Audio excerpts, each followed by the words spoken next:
Hi friends, നമുക്കിന്നൊരു ചെമ്മീൻ വെള്ളക്കറി ഉണ്ടാക്കിയാലോ. തേങ്ങ അരച്ചത്, അതേമാതിരി തന്നെ ചട്ടിയിലേക്ക് നല്ല പച്ച മാങ്ങ കട്ട് ചെയ്തതും ചെമ്മീൻ നന്നാക്കിയതും ചേർത്ത് കൊടുക്കുകയാണ്. ഇതിൻ്റെ കൂടെ മുരിങ്ങാക്കോലും കൂടി ഉണ്ടെങ്കിൽ അടിപൊളിയാണ്. എനിക്ക് മുരിങ്ങാക്കോല് കിട്ടിയില്ല. സോ ഗൈസ്, ഞാൻ മാങ്ങയും തക്കാളിയും ചെമ്മീനും ഇട്ടാണ് വയ്ക്കുന്നത്. അപ്പോൾ ഇതിലേക്ക് നമുക്ക് പാകത്തിനുള്ള വെള്ളവും മഞ്ഞൾപ്പൊടി, ഒരു 1/4 ടീസ്പൂൺ മുളക് പൊടിയും ആവശ്യത്തിനുള്ള ഉപ്പും ചേർത്ത് നമുക്കൊന്ന് തിളപ്പിച്ചെടുക്കാം.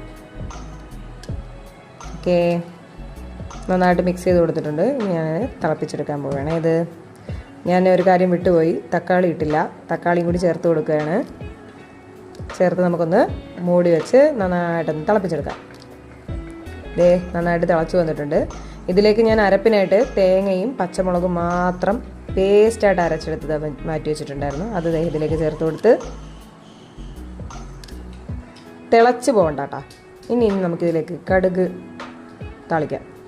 ഓയിലൊഴിച്ച് കൊടുത്തു. കടുക് പൊട്ടി വരുമ്പോൾ അതിലേക്ക് ചെറിയ ഉള്ളി കുനുകുനാ അരിഞ്ഞതും ചേർത്ത്, ഉണക്കമുളക് ചേർത്ത്, വേപ്പിലയും ചേർത്ത് ഇതൊന്ന് ലൈറ്റ് ഗോൾഡ് ബ്രൗൺ നിറമാകുന്നത് വരെ ഒന്ന് മുപ്പിച്ചെടുക്കാം. ഇനി ഇതിലേക്ക് ഞാനൊരു 1/4 ടീസ്പൂൺ മുളക് പൊടി ചേർത്ത് കൊടുക്കുവേ. ഇത് ചേർത്ത് കൊടുത്തു മിക്സ് ചെയ്ത് നമ്മുടെ താളിപ്പ് റെഡി ആയിട്ടുണ്ട്. അത് ഇതിലേക്ക് ഒഴിച്ചു കൊടുത്തു കഴിഞ്ഞാൽ നമ്മൾ അടിപൊളി ചെമ്മീൻ തേങ്ങ അരച്ച കറി റെഡിയാണ്. തീർച്ചയായിട്ടും ഇത് ട്രൈ ചെയ്യണം കേട്ടോ എല്ലാവരും. മുരിങ്ങാക്കോല് കിട്ടുകയാണെങ്കിൽ ആരും വിട്ട് കളയണ്ട കേട്ടോ. അതും കൂടി കട്ട് ചെയ്തിട്ട് കഴിഞ്ഞാൽ അടിപൊളിയാണ്, സൂപ്പറാണ്. എല്ലാവരും ഇത് ട്രൈ ചെയ്തിട്ട് കമൻറ്റ് ചെയ്യണം കേട്ടോ. അപ്പോൾ നമുക്കിനിയും വേറെ വീഡിയോസായിട്ട് വീണ്ടും കാണാം. Okay, by.